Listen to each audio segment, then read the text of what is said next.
नमस्कार दोस्तों, मैं राजकुमार मौर्य इस वीडियो में आपको बताने जा रहे हैं शराब का ठेका कैसे प्राप्त करें।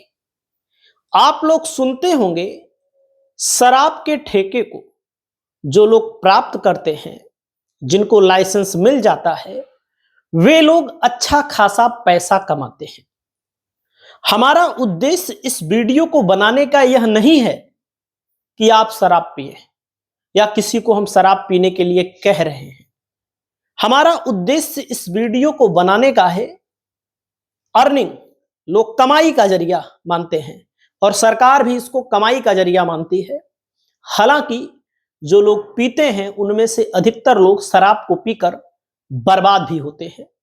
तो हम किसी को सलाह नहीं दे रहे हैं, हम इस वीडियो में यही बताएंगे कि कैसे शराब का ठेका मिलेगा, प्रक्रिया क्या होती है, पैसा क्या लगता है, आपको क्या क्या करना पड़ेगा।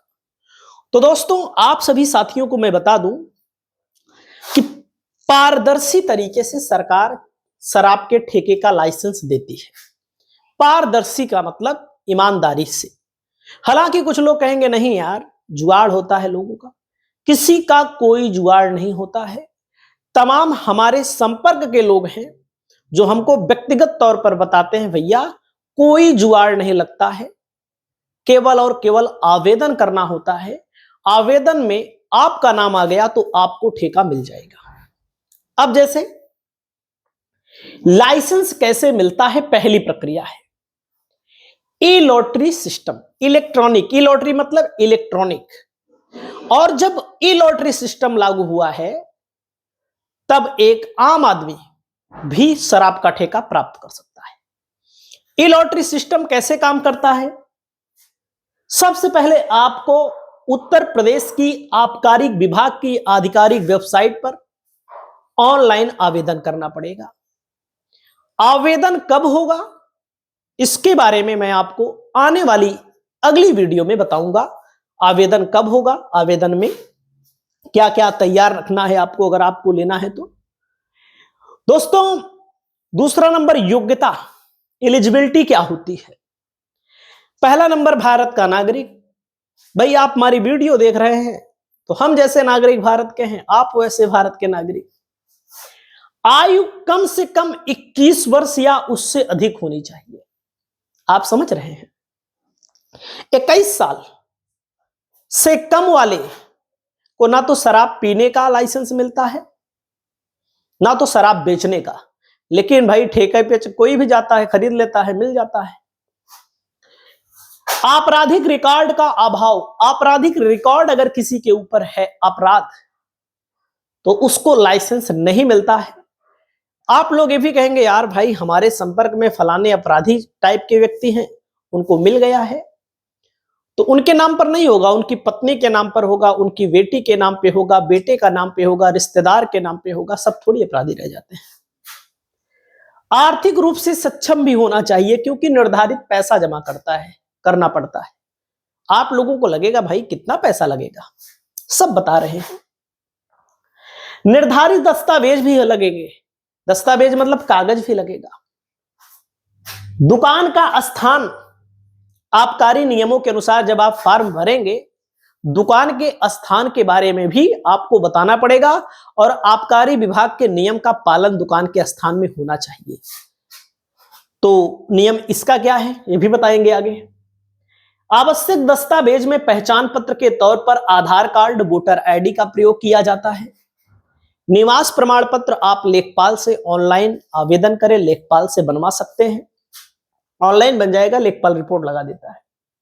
यहीं पर ध्यान देना है, बैंक आयकर दस्तावेज, बैंक का पासबुक लगता है और बैंक के पासबुक के बाद इनकम टैक्स रिटर्न की फाइल भी लगती है। जो आप इनकम टैक्स रिटर्न फाइल करते हैं कि नहीं करते हैं, अगर आप नहीं करते हैं तो करना शुरू कर दीजिए, भविष्य में ठेका लेना है। 3 सालों का लगता है इनकम टैक्स रिटर्न फाइल करना। जो लोग 3 साल लगातार इनकम टैक्स रिटर्न फाइल कर रहे हो उन लोगों के लिए ध्यान, सबके लिए लगेगा, याद रखिएगा। शपथ पत्र ये तो बन जाएगा आपके तहसील में ही, कचहरी में ही। प्रोसेसिंग शुल्क कितना लगता है ये भी बताने जा रहे हैं। दुकान के स्थान भवन संबंधी दस्तावेज, जहां पर आप दुकान खोलेंगे, मान लीजिए आपको ठेका दिया जाता है, आपको लाइसेंस दिया जाता है तो शराब की दुकान को कहां खोलेंगे, इसकी भी जानकारी आपको देनी पड़ेगी। मकान का, भवन का कागज भी आपको लगाना पड़ेगा, फोटोकॉपी भी लगानी पड़ेगी। फीस और लागत के बारे में सबसे पहले आपको बताते हैं। प्रोसेसिंग शुल्क, आवेदन शुल्क जिसको बोला जाता है, देसी और बियर के दुकान के लिए लगभग 65,000 रुपया आपको इन्वेस्टमेंट करना पड़ेगा। कितना? 65,000 रुपया आपको इन्वेस्टमेंट करना पड़ेगा देसी और बियर के दुकान के लिए। मात्र आवेदन शुल्क है। कागज भी पूरा होना चाहिए आपके पास, जो कागज मैंने बताया अभी आपको। और आपको 65,000 रुपया जो जमा करना है देसी और बियर के लिए। अगर आपको ठेका नहीं मिलता है तो पैसा वापस नहीं होगा, इसको ध्यान दीजिएगा। हाँ, ठेका मिल गया तो मालामाल भी हो जाओगे। कंपोजिट दुकान मतलब सभी प्रकार की दुकानों के लिए 90,000 रुपया। मॉडल शॉप और विशेष शॉप के लिए 1,00,000 रुपया।